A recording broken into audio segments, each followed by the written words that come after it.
और हर रोज़ कुछ ना कुछ नए आंकड़े ढूंढते रहते हैं और अपने दर्शकों के लिए लेकर के आते हैं, ताकि उनका पोर्टफोलियो चमकता रहे, दमकता रहे और उनकी सोच विकसित हो और ख़बरों से वो बेखबर ना रहें। तो हर्ष, आज का सुने काफ़ी इंटरेस्टिंग नंबर लेकर के आ रहे हैं। एफआईज कहाँ हिस्सा बढ़ा रहे हैं, बेच रहे हैं, क्या कुछ नंबर्स लेकर के आए हैं आप? बिल्कुल सर, जिस तरीके से एक मूड माहौल देखने को मिला था कि अक्टूबर से जो बेरुखी एफआईज की देखने को मिली थी भारतीय बाज़ारों की तरफ, लेकिन उसमें एक बीच की खबर निकल कर ये आई कि जो एफआईज है कुछ कंपनी को, चुनिंदा कंपनियों में ना सिर्फ उन्होंने अपनी होल्डिंग को बरकरार रखा बल्कि होल्डिंग बढ़ाते हुए भी दिखे। अब हम लोग आपके सामने स्क्रीन पर फ्लैश करते हैं एक एक करके कंपनियाँ। आप ये देखिए, ये 31 मार्च 2024 में उस समय होल्डिंग थी, कितने परसेंट थी? 31 मार्च 2025 जो क्वार्टर 4 अभी जस्ट गुजरा है उसमें कितनी परसेंट होल्डिंग रही और एक साल का रिटर्न इनका कितना रहा? तो ये तमाम चीज़ें हम लोग लेके आए। सबसे पहले बात करते हैं सीएसबी, जो कैथोलिक बैंक है केरला में, काफ़ी अच्छी होल्ड है इसकी। आप देखिए 2024 में 31 मार्च 2024 तक जो होल्डिंग थी एफआईज की वो 8.2% थी, वहाँ से बढ़कर कितनी हुई? 13.1% हो गई। यहाँ पे ये 1 को आप इग्नोर कर सकते हैं, 13.1% ये यहाँ पे हिस्सेदारी बढ़ गई। लेकिन एक साल में देखिए क्या रिटर्न दिए, नेगेटिव रिटर्न दिए, करीब 17.5% के आसपास के नेगेटिव रिटर्न दिए हैं। आज़ाद इंजीनियरिंग की बात करते हैं, हम लोगों ने कई बार की और कई गेस्ट हैं जो फंडामेंटली इसको स्ट्रॉन्ग बताते हैं कंपनी को। एरोनॉटिक्स से जुड़ी हुई, इंजीनियरिंग से जुड़ी कंपनी है। 7.9% हिस्सेदारी थी एफआईज की 31 मार्च 2024 तक, बढ़कर जो अभी जो चौथा क्वार्टर गुजरा करीब डबल हो गई, 14.9% हो गई। अभी एक साल में इसका जो रिटर्न रहा है करीब 15% के आसपास रहा है। ट्रांसफार्मर रेक्टिफायर्स की बात करते हैं, पावर सेक्टर से जुड़ी कंपनी है, ये मैन्युफैक्चरिंग करती है ट्रांसफार्मर रेक्टिफायर्स की। 6.9% थी पिछले साल, चौथे क्वार्टर में 6.9% हिस्सेदारी थी एफआईज की, वहाँ से बढ़कर 11.3% हो गई हिस्सेदारी, यहाँ पे बढ़ी है। और आप सोचिए एक साल में इसने बम्पर रिटर्न दिए, 56% की तेज़ी स्टॉक में देखने को मिली, जबकि हाल फिलहाल में काफ़ी अच्छी गिरावट आई है स्टॉक में। मार्क्सन्स फार्मा की बात करते हैं, यहाँ पे 6.6% थी पिछले साल क्वार्टर 4 में हिस्सेदारी एफआईज की, 11.3% हो गई है, यहाँ पर बढ़ गई है यहाँ पर 31 मार्च 2025 में चौथे क्वार्टर में, और 36% का रिटर्न एक साल में इसने दिया है। प्रदीप फॉस्फेट की बात करते हैं, प्राइवेट सेक्टर की फॉस्फोरस की दूसरे नंबर की कंपनी है ये भारत के अंदर। सिर्फ 5.6% का इसका जो एफआईज की हिस्सेदारी थी 31 मार्च 2024 तक 5.6% थी, उससे बढ़कर 7.2% हो गई और 83% का रिटर्न इस कंपनी ने भी दिया है। 15 कंपनियां, अभी तो ये 5 कंपनी हमने कवर करी है। ये 5 कंपनियां कवर की हैं आपने, 15 कंपनियां लेकर के आए हैं। स्क्रीन पर जरा लेकर के आ जाइए पांचों कंपनियां। आस्था मैम, किसी के चार्ट्स आपने देखे क्या? इनमें 5 में से कुछ अच्छा लग रहा है आपको? इनमें ज़्यादातर कंपनियां जो है mid cap small cap segment की हैं, जहां पर एफआईज ने अपने हिस्सेदारी जो है वो बढ़ा रहे हैं।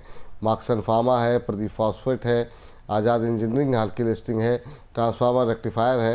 आपकी किसी पर टिप्पणी रहेगी? देखिए, वैसे तो अगर थोड़ा सेफ जाना है तो ट्रांसफार्मर्स रेक्टिफायर्स की मैं बात करूं, वो भी इसलिए क्योंकि इसके नतीजे आ चुके हैं जो कि बेहद शानदार थे। लेकिन जिस तरह के मूव इसने लास्ट 4 दिन में दिखाए हैं, तो थोड़ा गिरावट पे ही इसमें एक पोजीशन बनाएंगे तो बेटर रहेगा। तो अच्छा एक काउंटर जो लग रहा है वो इन सब में ट्रांसफार्मर्स एंड रेक्टिफायर्स लग रहा है, और यहाँ पे खरीदारी करने की सलाह है। टारगेट इसमें जो रखा जाएगा वो आराम से पोजीशन पे जिसे हम बोलते हैं उस 600 से 650 तक के टारगेट्स रहे। चलिए, तो इस 5 की लिस्ट में से जो पसंद आ रहा है शेयर वो है ट्रांसफार्मर एंड रेक्टिफायर सबसे ज़्यादा आस्था जी को। अगली कंपनी के लिए दोबारा चलते हैं हर्ष के पास।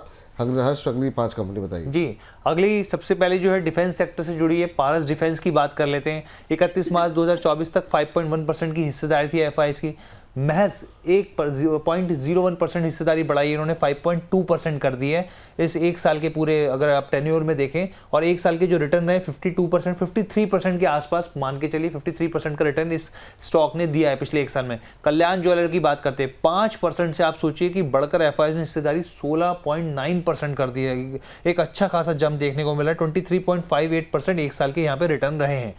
एडोरेंस टेक की बात करते हैं, टेक्नोलॉजी की बात करते हैं, 4.6% यहाँ पर क्वार्टर 4 में यहाँ पे 31 मार्च 2024 के बता रहे हैं आपको जो एफआईज की होल्डिंग रही है, वहाँ से बढ़कर 12.4% हो गई और करीब बहुत फ्लैट रिटर्न दिए एक साल के अंदर, 5.5% से कम के रिटर्न इसने स्टॉक ने दिए हैं।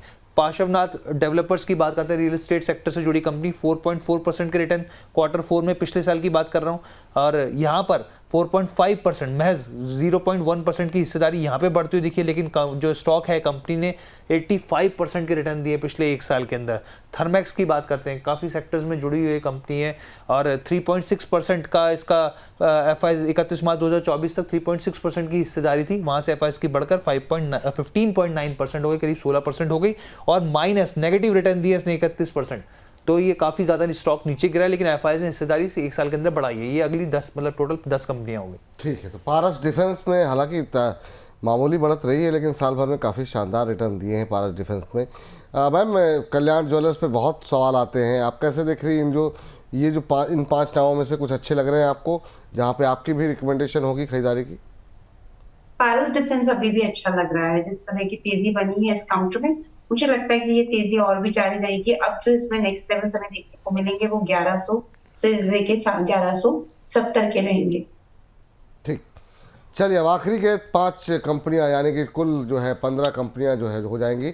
हर्ष के पास चलते हैं। हर्ष, बताइए जी। अगली कंपनी हम लोग लेके आते हैं आखिरी, किर्लोस्कर ब्रदर्स।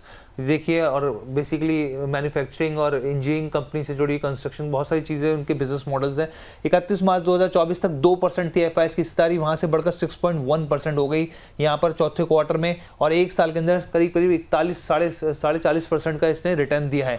इंद्रप्रस्थ मेडिकल की बात करें, यहाँ पर अपोलो के साथ इनका टाइप है, 1.9% की हिस्सेदारी रही 31 मार्च 2024 तक एफआईएस की होल्डिंग रही, उससे बढ़कर 2.9% हो गई और 80% से ज़्यादा का रिटर्न इस स्टॉक ने दिया है पिछले एक साल में। विप्रो की बात करते हैं, आईटी स्टॉक्स काफ़ी मार्च झेल रहे हैं डोनाल्ड ट्रम्प की वजह से, लेकिन यहाँ पर आप देखिए एफआईएस कितने ज़्यादा यहाँ पर अंदर ही अंदर खेल करके गए हैं। 1.4% की हिस्सेदारी यहाँ पर थी 31 मार्च 2024 तक, 8.4% यहाँ पर हिस्सेदारी इन्होंने बढ़ाई है, यानी कि आईटी को लेकर वो मतलब इस तरह का बुलिश नजरिया रखते हैं। 6.04% एकदम फ्लैट रिटर्न, 5 से 6% का रिटर्न एक साल में दिया है स्टॉक ने।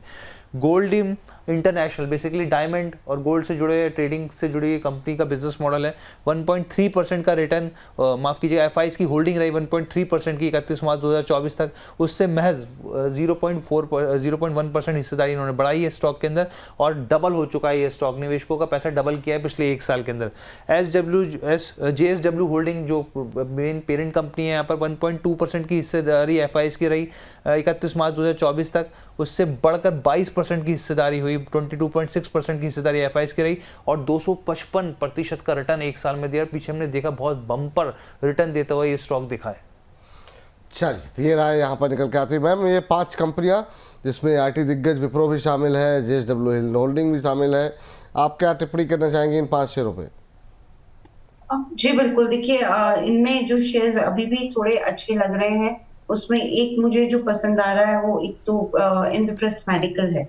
इंद्रप्रस्थ मेडिकल की बात करें तो ये काउंटर थोड़ा सा बेटर प्लेस लगता है इन सभी काउंटर्स में से। यहाँ पे मुझे लगता है जो नेक्स्ट टारगेट्स हमको देखने को मिल सकते हैं 411 के आसपास चल रहा है, आराम से 465 तक के लेवल देखने को मिल सकते हैं। चलिए, तो ये 15 कंपनियां हैं और इन 15 कंपनियों में से कुछ चुनिंदा जो है वो करीब 3 कंपनियां 4 कंपनियां जो हैं वो आस्था जी ने बताई हैं, वहाँ पे आप नज़र बना करके चल सकते हैं। और ये जो हम डेटा आप लोगों को बार बार दिखाते रहते हैं, इस तरह के डेटा एफआईएस बेचने के या म्यूचुअल फंड खरीदने के बेचने के, वो ऐसा नहीं है, हमारी तरफ से कोई रिकमेंडेशंस नहीं है। अपने फाइनेंशियल प्लानर के राय के साथ ही आप कोई स्ट्रेटजी बनाइए, ये सलाह रहेगी आपको। हर्ष, थैंक यू, बहुत शानदार, बहुत अच्छे आंकड़े आप लेकर के आए, बहुत बहुत धन्यवाद। Thank you sir.